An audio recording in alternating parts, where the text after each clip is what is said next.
आपके YouTube channel study with DK में एक बार फिर आप सबों का स्वागत है। Class 8th, class 9th, class 11th की जून माह में टर्म 2 की परीक्षा होनी है। जैक बोर्ड द्वारा ली जानी है परीक्षा। बच्चों को सहायता पहुंच सके इसके लिए मैं प्रयासरत हूं। इसी प्रयास के तहत यह वीडियो मैंने बनाया है। क्लास 11th के बच्चों के लिए, पॉलिटिकल साइंस के लिए मैंने यह वीडियो बनाया है। मैं बच्चों के लिए सहायक बन सकूं, यह मेरा प्रयास रहेगा। बच्चों की सफलता ही मेरी सफलता है। बच्चों, अगर मेरी मदद अच्छी लगे, मेरा यह प्रयास, मेरी मेहनत आपको अच्छी लगती है तो कमेंट अवश्य करें कि अच्छा लगा सर। यदि कहीं कुछ सुझाव देना हो तो उसका भी मैं स्वागत करता हूँ। आप सुझाव दें। यदि मन में कोई प्रश्न उठता हो तो कमेंट में उस प्रश्न को आप लिख सकते हैं। मैं कोशिश करूँगा कि आपके प्रश्नों का, आपकी समस्या का मैं समाधान कर सकूँ। चैनल को सब्सक्राइब नहीं किए हैं तो अवश्य करें। अगर आप सब्सक्राइब करेंगे तो यह स्पष्ट होगा कि आपके लिए ही मैं जो प्रयास कर रहा हूँ, आपके लिए ही जो मेहनत कर रहा हूँ, वह आपको पसंद आ रहा है। चलिए, ज़्यादा समय नहीं लेते हुए हम लोग मुद्दे पर आ जाएं। पहले ही मैं बता चुका हूँ कि यह वीडियो मैं पॉलिटिकल साइंस के लिए बनाया हूँ, क्लास 11th के बच्चों के लिए बनाया हूँ, टर्म 2 एग्ज़ाम के लिए बनाया हूँ, जैक बोर्ड द्वारा जो ली जाने वाली है। तो चलिए, आप इस चीज़ को पहले समझ लीजिए कि जो पॉलिटिकल साइंस का टर्म 2 का जो एग्ज़ाम होना है तो किस किस चैप्टर से प्रश्न आएंगे। पिछले वीडियो मैंने बनाया था इस पर, जिसमें मैंने बतलाया था कि पॉलिटिकल साइंस में कौन कौन से चैप्टर से प्रश्न आने वाले हैं। एक बार फिर आप जल्दी से जान लें कि कौन कौन से चैप्टर टर्म 2 में पॉलिटिकल साइंस के लिए पढ़ने हैं। देखिए, यहाँ पर आप देख रहे होंगे वीडियो में कि इसमें राजनीतिक सिद्धांत, एक परिचय, स्वतंत्रता, समानता, सामाजिक न्याय, अधिकार, राष्ट्रवाद, धर्मनिरपेक्षता और विकास, ये सभी चैप्टर जो हैं इससे प्रश्न आपको परीक्षा में आएंगे। तो इसमें मैं इस वीडियो में कुल 25 अति लघुत्तरीय प्रश्न को किया है और इसमें मैंने राजनीतिक सिद्धांत, एक परिचय, स्वतंत्रता, समानता, सामाजिक न्याय, यहाँ तक 4 चैप्टर से बहुत ही इम्पोर्टेंट जो VVI क्वेश्चन है वो सेट 1 में हमने अभी करने का प्रयास किया है। आप उसको देखें, समझें। एक बात और है कि धैर्य के साथ आप वीडियो को देखें, बीच में ही स्किप नहीं करें। धैर्य रखेंगे तभी आप सफल होंगे। चलिए देखते हैं पहला क्वेश्चन क्या है हमारा। पहला क्वेश्चन है, किसने कहा कि राजनीति सर्वश्रेष्ठ विज्ञान है। देखिए, अरस्तु जो यूनान के थे, उन्होंने ये बात कहा है कि राजनीति सर्वश्रेष्ठ विज्ञान है। दूसरा क्वेश्चन है आपका, वैज्ञानिक राजनीति का पिता कौन है। वैज्ञानिक राजनीति का पिता हॉब्स को कहते हैं, मतलब हॉब्स जो है वो वैज्ञानिक राजनीति का पिता है। तीसरा क्वेश्चन, किसने कहा कि राजनीतिक सिद्धांत से विहीन कोई युग नहीं हो सकता। तो देखिए, ये बर्लिन ने कहा है। बर्लिन एक देश की राजधानी भी है, पता है? आप कमेंट में बतलाइए कि बर्लिन किस देश की राजधानी है। और बर्लिन एक विद्वान का भी नाम है, वो विद्वान जिसका यह कथन प्रसिद्ध है कि राजनीतिक सिद्धांत से विहीन कोई युग नहीं हो सकता। चलिए क्वेश्चन 4, अरस्तु का गुरु प्लेटो था, तो प्लेटो का गुरु कौन? सुकरात। और जान लीजिए ये सभी कहाँ के थे? यूनान, पुराना नाम एथेंस, वहाँ के थे। अरस्तु, प्लेटो, सुकरात। अरस्तु के गुरु प्लेटो, प्लेटो के गुरु कौन? सुकरात।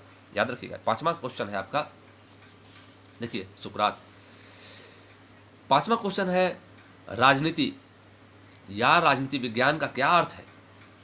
देखिए, राजनीति या राजनीति विज्ञान जो है वह एक सामाजिक विज्ञान है जो किस चीज का अध्ययन करता है भाई? तो राजनीति विज्ञान या राजनीति जो है वो राज्य, शासन, सत्ता, प्राधिकार, इन सभी चीजों का अध्ययन करता है।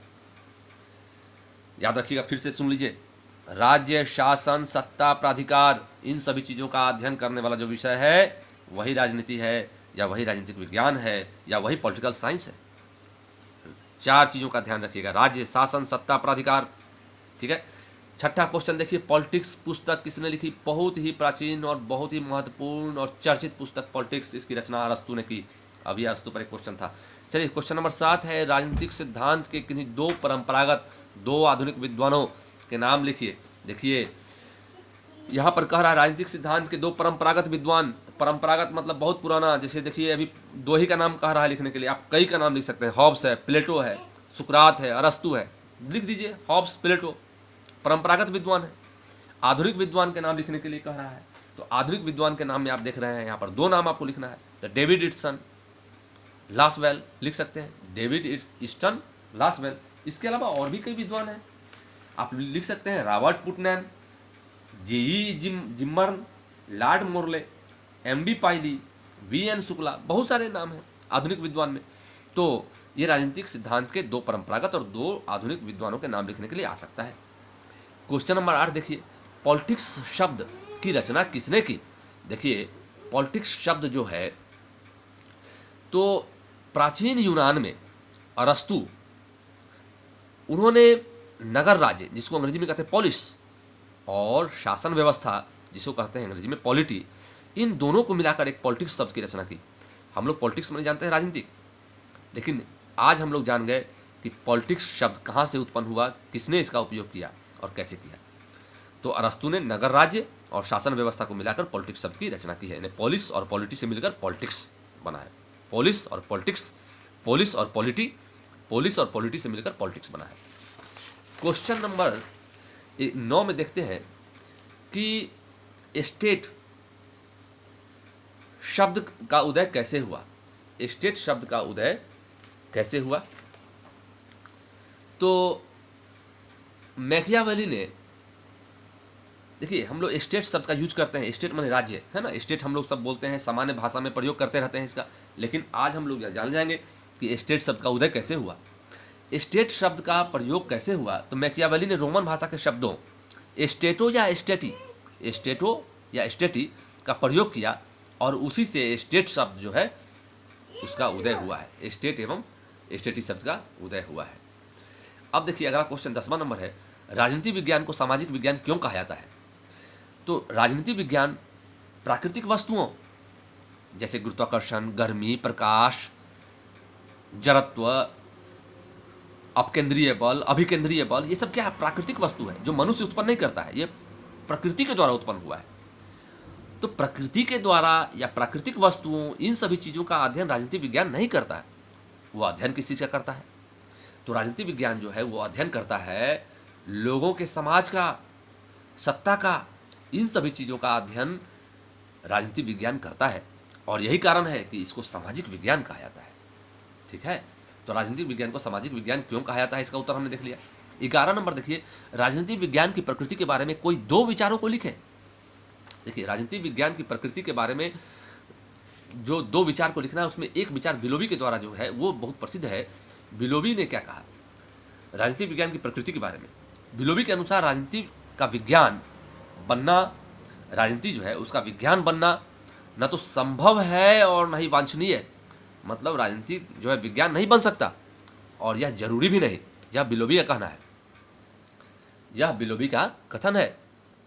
जबकि इसके विपरीत भी अनेक विद्वानों का विचार है। क्या विचार है भाई? कि राजनीति विज्ञान भी अन्य सामाजिक विज्ञानों की भांति एक विज्ञान है।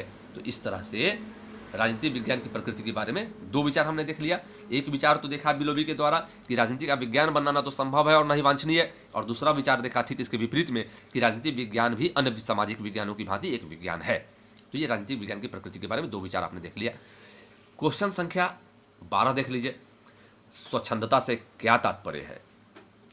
स्वच्छंदता से क्या तात्पर्य है? देखिए स्वच्छंदता का अर्थ है प्रतिबंधों का पूर्ण अभाव। मतलब किसी भी तरह का कोई बंधन नहीं हो, आप जो मन में हो सो करें, तो ये हो गया स्वच्छंदता। इसी को, स्वच्छंदता को ही राजनीति विज्ञान में प्राकृतिक स्वतंत्रता भी कहते हैं। तो स्वच्छंदता का मतलब क्या हुआ?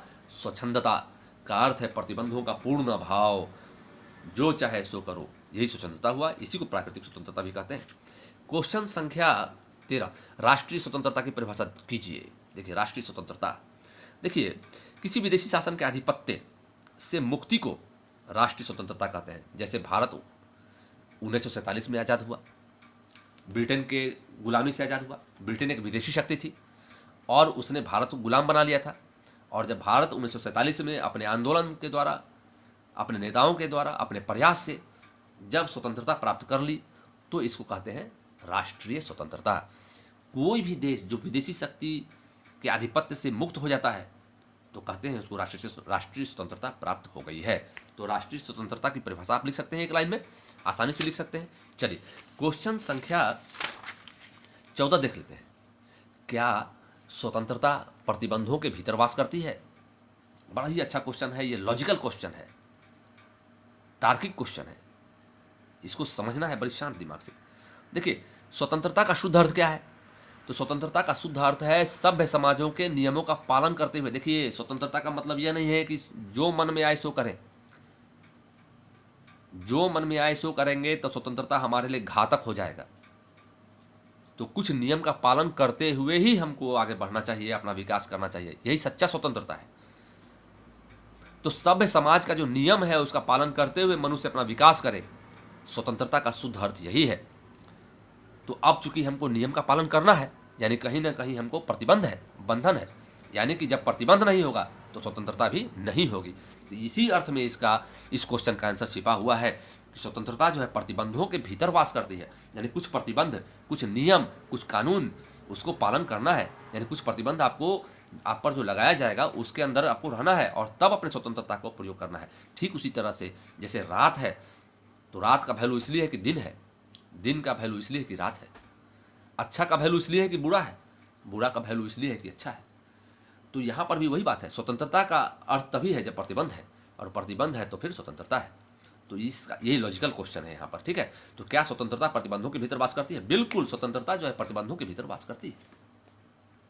चलिए उम्मीद करता हूँ कि मैं ये क्वेश्चन जो आपको समझाया समझ गए होंगे। चलिए क्वेश्चन संख्या 15 देखते हैं।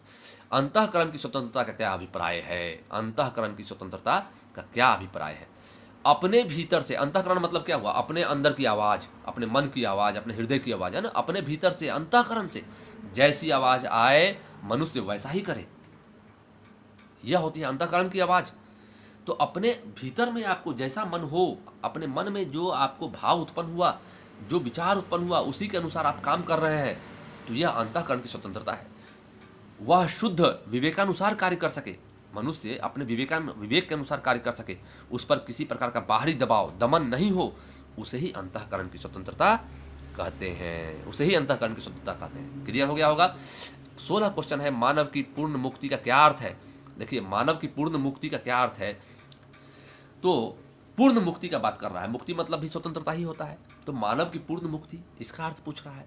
तो मार्क्सवादी, साम्यवादी, अराजकतावादी, ये सब जो है सब ऐसे समाज की कल्पना करते हैं जिसमें न तो कोई वर्ग होगा और न कोई राज्य होगा, अर्थात मानव हर प्रकार के प्रतिबंधों और दबाव से मुक्त होगा। ऐसे समाज की कल्पना मार्क्सवादी, साम्यवादी, अराजकतावादी लोग करते हैं। और यहाँ पर मानव की पूर्ण मुक्ति का यही अर्थ है कि जिसमें किसी भी प्रकार का कोई भी प्रतिबंध न हो, ठीक है। तो मानव की पूर्ण मुक्ति का अर्थ आप समझ लिए, लिखा हुआ है ही, आप उसको देख भी लीजिएगा। हम बस समझाने का प्रयास कर रहे हैं और मैं उम्मीद करता हूँ कि मेरा समझाने का जो प्रयास है वह कामयाब होगा। क्यों? क्योंकि आप सफल होंगे इसलिए। 17 क्वेश्चन है, नकारात्मक स्वतंत्रता का क्या अर्थ है? देखिए नकारात्मक स्वतंत्रता का अर्थ को देखिए, इसका अर्थ है जहाँ तक संभव हो प्रतिबंधों का अभाव हो। नकारात्मक स्वतंत्रता, नकारात्मक स्वतंत्रता का अर्थ यही है कि जहाँ तक संभव हो प्रतिबंधों का अभाव हो, माने किसी भी तरह का प्रतिबंध नहीं होना। देखिए अभी मैंने बताया कि प्रतिबंध क्यों जरूरी है, क्योंकि कुछ सभ्य समाज का नियम कानून होता है, उस नियम कानून को बिना पालन करते हुए अगर आप आगे बढ़ते स्वतंत्रता को पालन करते हैं तो निश्चित रूप से कहीं ना कहीं दिक्कत उत्पन्न होगी, वह स्वतंत्रता घातक साबित हो सकता है। तो प्रतिबंध जरूरी है। लेकिन नकारात्मक स्वतंत्रता कहता है कि प्रतिबंध बुरा है, प्रतिबंधों का अभाव होना चाहिए। इसी कारण से चूंकि प्रतिबंध होना चाहिए, एक जगह पर हमने बतलाया कि प्रतिबंध होना चाहिए, और नकारात्मक प्रतिबंध कहता है कि प्रतिबंध बुरा है। इसी कारण से चूंकि ऐसा विचार है प्रतिबंध बुरा है, इसीलिए इसको नकारात्मक स्वतंत्रता कहते हैं। क्योंकि नकारात्मक स्वतंत्रता का मानना है यह व्यक्तिगत स्वतंत्रता में कटौती करता है, व्यक्तिगत स्वतंत्रता में क्या करता है? कटौती करता है। तो आप नकारात्मक स्वतंत्रता का अर्थ समझ लीजिए। 18 क्वेश्चन है, प्राकृतिक समानता का क्या अर्थ है।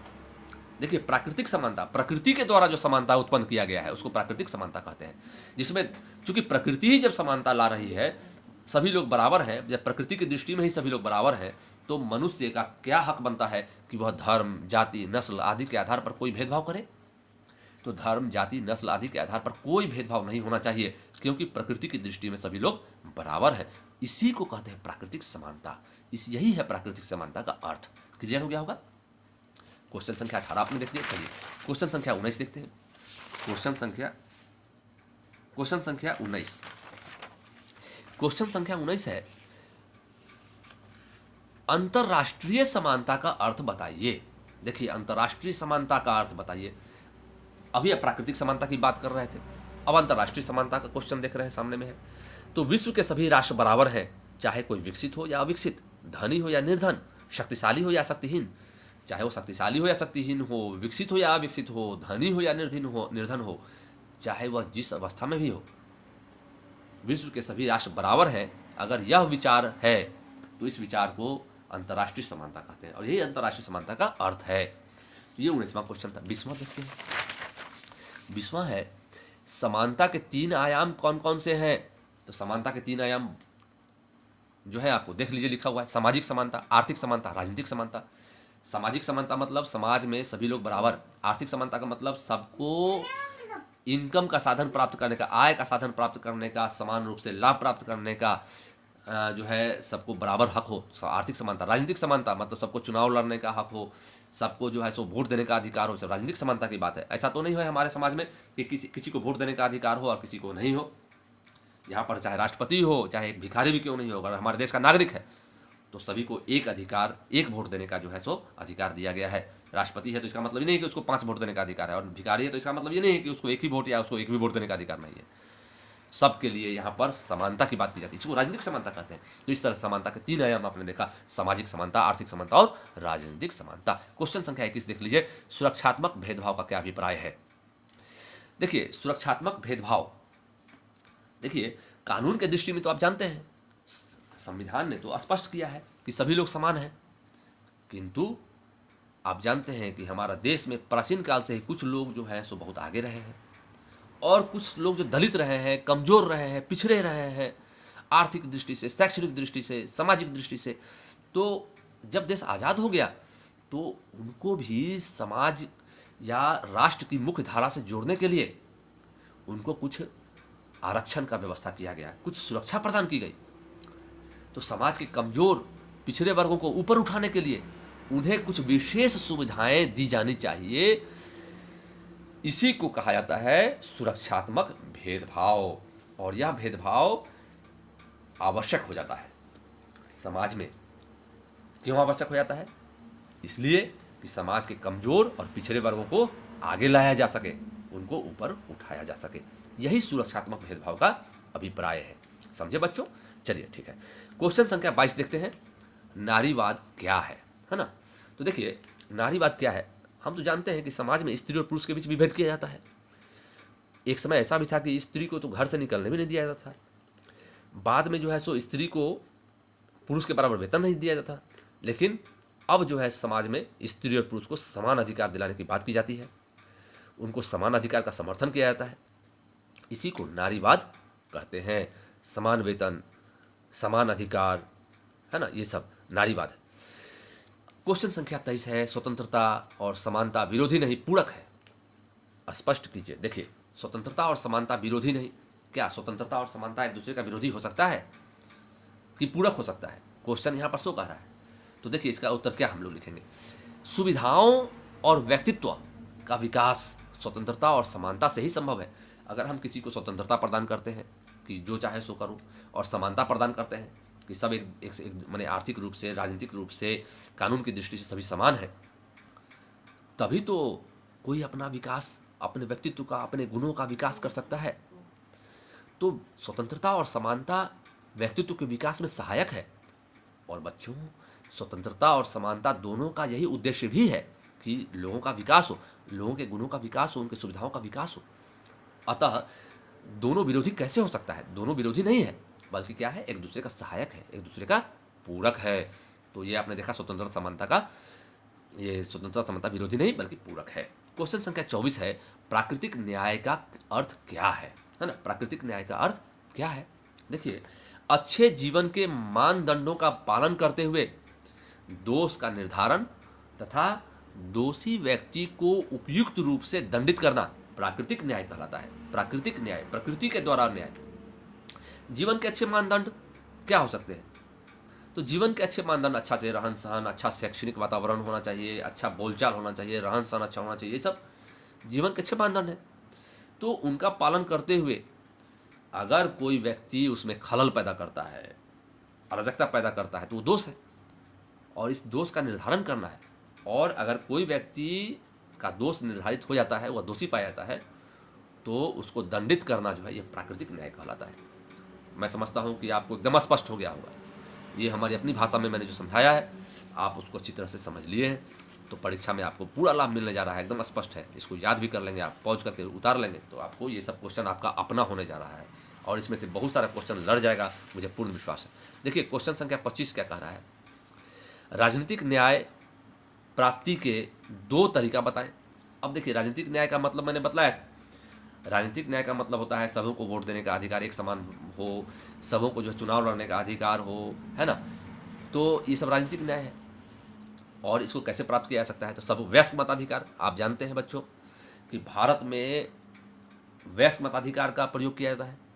मतलब पहले तो था कि 21 साल से अधिक उम्र वाले व्यक्ति, 21 या 21 साल से अधिक उम्र वाले व्यक्ति को वोट देने का अधिकार दिया गया था चुनाव में। बाद में उसको घटा कर करके 18 वर्ष कर दिया गया है। क्लियर है? तो इसको कहते हैं वयस्क मताधिकार। 18 साल से कम उम्र के जो नागरिक हैं हमारे देश के, उनको मताधिकार यानी वोट देने का अधिकार प्राप्त नहीं है। जब वो 18 वर्ष के हो जाएंगे या उससे अधिक उम्र के हो जाएंगे तो वो वोट दे सकते हैं। तो एक वयस्क मताधिकार के द्वारा हम राजनीतिक न्याय प्राप्त कर सकते हैं, और दूसरा क्या है, संविधान के द्वारा। संविधान के द्वारा भी हम राजनीतिक न्याय प्राप्त कर सकते हैं, क्योंकि संविधान में इस चीज़ का न्यायिक समानता की बात की जाती है। तो इस तरह से आज जो मैं आपके लिए 25 क्वेश्चन लेकर के आया हूँ, मैं समझता हूँ कि ये आपके लिए बहुत ही उपयोगी साबित होगा परीक्षा में। आप इसको लगातार जो है सो पॉज करके वीडियो को उतारने का प्रयास करें। मैं समझाया हूँ उसको बार बार सुने, आपको बहुत फ़ायदा होगा। और आपका पॉलिटिकल साइंस जो विषय जो माना जाता है कि बहुत नीरस से याद करने वाला चीज़ है, ये आपको अच्छी तरह से समझ में आ जाएगा। और भी वीडियो में और भी सेट लेकर के आऊँगा, मैं उम्मीद करता हूँ कि बहुत जल्दी लेकर आऊँगा। तो चलिए बच्चों, तब तक के लिए वीडियो देखने के लिए बहुत धन्यवाद। फिर मिलते हैं नेक्स्ट वीडियो में।